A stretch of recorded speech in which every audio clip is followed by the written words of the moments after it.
मित्रों, तो लीजिए एक बार हम फिर शिखा न्यूज़ चैनल के माध्यम से आज विशेष चर्चा के दौरान हम युवाओं को लेकर बातचीत करना चाहेंगे। हमारे बीच एक युवा डॉक्टर राघव पाठक जी उपस्थित हैं। ये पेशे से डॉक्टर भी हैं और युवाओं के प्रति अच्छी सोच रखते हैं, खासतौर से रोज़गार को लेकर। आज की तारीख में जिस तरह से बेरोज़गारी एक बड़ी समस्या बन रही है, खासतौर से सरकारी नौकरी को लेकर और प्राइवेट संस्थानों में जिस तरह से प्रतिस्पर्धा है, और उस प्रतिस्पर्धा से वो कैसे जूझें और आगे अपना करियर बनाएं, इन सब मुद्दों को लेकर के हम आज डॉक्टर राघव पाठक जी से बात करेंगे। डॉक्टर राघव पाठक जी, हमारे चैनल में आपका बहुत स्वागत।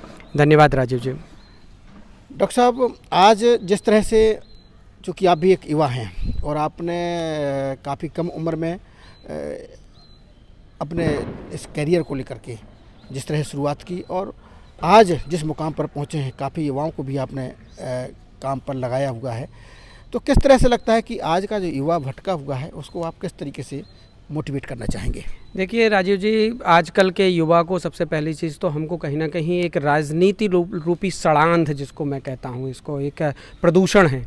राजनीति में जिस तरीके से युवाओं का दोहन किया जाता है, जब तक राजनीतिक प्रदूषण से हमारे देश का युवा बाहर नहीं आएगा, या सोशल मीडिया का युग, रील्स का युग, यूट्यूब का युग, या बहुत ज़्यादा एडिक्शन मोबाइल का, इन चीज़ों से जब तक युवा बाहर नहीं आएगा तब तक वह मूल धारणा की तरफ नहीं देख पाएगा। जीवन की महती आवश्यकता है आपका आजीविका का संचालन, और जब तक आजीविका की तरफ आपकी सोच नहीं होगी, क्या आजीविका केवल रील्स बना करके आयोजित की जा सकती है? हाँ ठीक है, आप पॉपुलर हो गए, आप एकदम से आपकी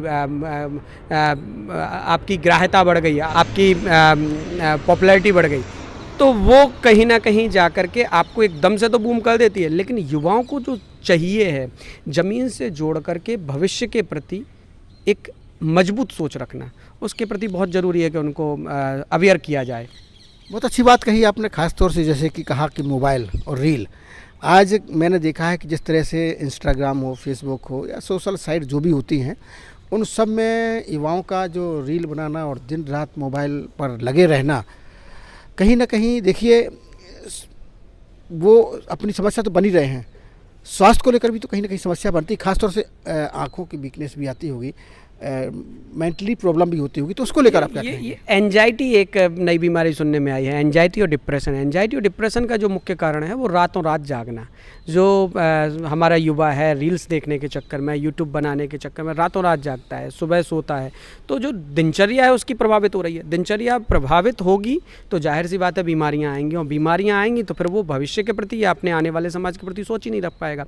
रोजगार वाली आपने जो बात कही है, तो रोजगार जो बताया गया है आज के में गलत प्रचार किया जा रहा है, एजुकेशन गलत दी जा रही है कि आपको रील्स से रोजगार मिल रहा है, यूट्यूब से रोजगार मिल रहा है।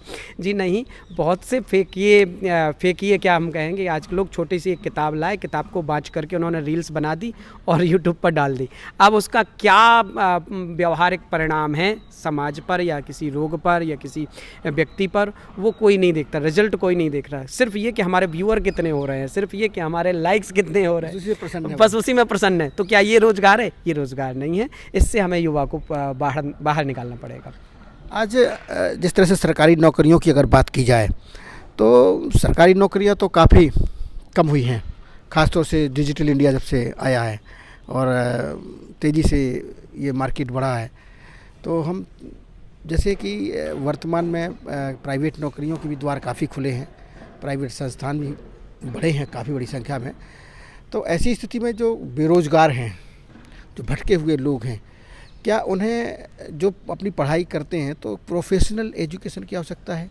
बिल्कुल, यहाँ कौशल प्रबंधन, इसको हम लोगों के यहाँ एक योजना चलती थी, मैं संघ में रहा, संघ में तो एक बहुत अच्छा योजना आती थी, स्वावलंबी बनो, मतलब अपनी आजीविका खुद से सृजन करो, और सृजन करने के बाद आपकी जब क्रिएटिविटी, आपकी फर्टिलिटी या आपकी सृजनात्मक क्षमता जब बढ़ेगी तो आप लोगों को भी सिखा पाएंगे।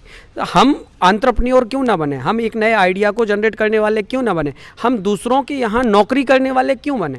अभी जो आदत डाली जा रही है कि एक अच्छी एजुकेशन पा करके किसी मल्टीनेशनल कंपनी का एम्प्लॉय बन जाना और बैठ जाना, मतलब वहाँ पर क्या कर रहे हैं, हम अपनी फर्टिलिटी को, हम अपनी प्रजनन क्षमता मतलब बौद्धिक प्रजनन क्षमता को हम क्या कर रहे हैं, अपनी कहीं ना कहीं ख़त्म कर रहे हैं। हमने किसी एक कंपनी की बहुत अच्छी नौकरी पा ली और हम आकर के बैठ गए, हमने कहा हमारी लाइफ बढ़िया तरीके से निकल जाएगी। अब आप ये नहीं देखते वही मल्टीनेशनल कंपनी जो आपको 1.5 लाख रुपए महीने का पैकेज दे रही है, आपका 80,000 कहीं ना कहीं आपसे ही ले रही है, क्योंकि आपका खान पान, आपका रहन सहन, आपकी लाइफ स्टाइल, आपकी 5 स्टार कैटेगरी की सर्विसेज, वो कहीं ना कहीं आपको उसका आदी बना दिया है। तो वो आपसे जो जितना ले रहे हैं उससे कहीं ज़्यादा आपको रिटर्न करना पड़ रहा है। ये चीज़ अभी हमारी युवा पौध या हमारी युवा पीढ़ी नहीं समझ पा रही है। इसको लेकर के थोड़ा सा कभी कभी क्षोभ होता है मन में।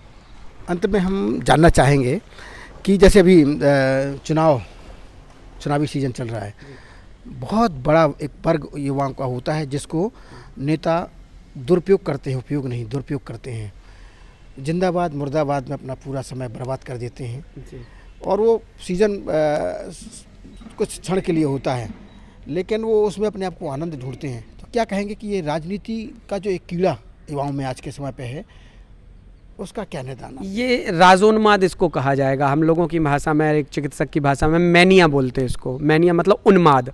आप अतिरिक्त उन्माद में आ गए, आप अतिरिक्त उत्साह में आ गए, उत्साह में आकर के आप किसी से प्रभावित हुए, विचारधारा से प्रभावित नहीं हुई, किसी चर्चित व्यक्ति ने आपको थोड़ा सा कंधे पर हाथ रख दिया, आप बहुत एक्साइटेड हो गए, ओह अरे अमित जी ने हमें छू लिया, अरे उन्होंने हमें छू लिया, अरे उन्होंने हमें ऐसा कर दिया, वो हमारे भाई हो गए। तो वो उन्माद जो है वो क्षणिक है, लेकिन उसका जो परिणाम है वो बहुत खतरनाक है। मैंने शुरुआत में ही कहा, राजनीतिक प्रदूषण। कहीं ना कहीं हमें राजनीतिक प्रदूषण से युवा पौध को निकालना पड़ेगा, तब हम उसको सही दिशा दे पाएंगे। तो ये थे हमारे बीच डॉक्टर राघव पाठक जी। आज हमने उनसे युवाओं की चिंता को लेकर विशेष तौर पर बातचीत की, और चूँकि ये भी सामयिक विषय है, और हमने जैसा कि आपको पहले ही कहा कि हम समसामयिक विषय और कई विषयों पर आधारित कार्यक्रम अपने चैनल के माध्यम से लेकर आ रहे हैं। तो आज एक बार फिर हम डॉक्टर राघव पाठक जी के साथ खजुराहो से हम फिर किसी अन्य शख्सियत के साथ उपस्थित होंगे। तब तक के लिए नमस्कार, जय हिंद, जय भारत।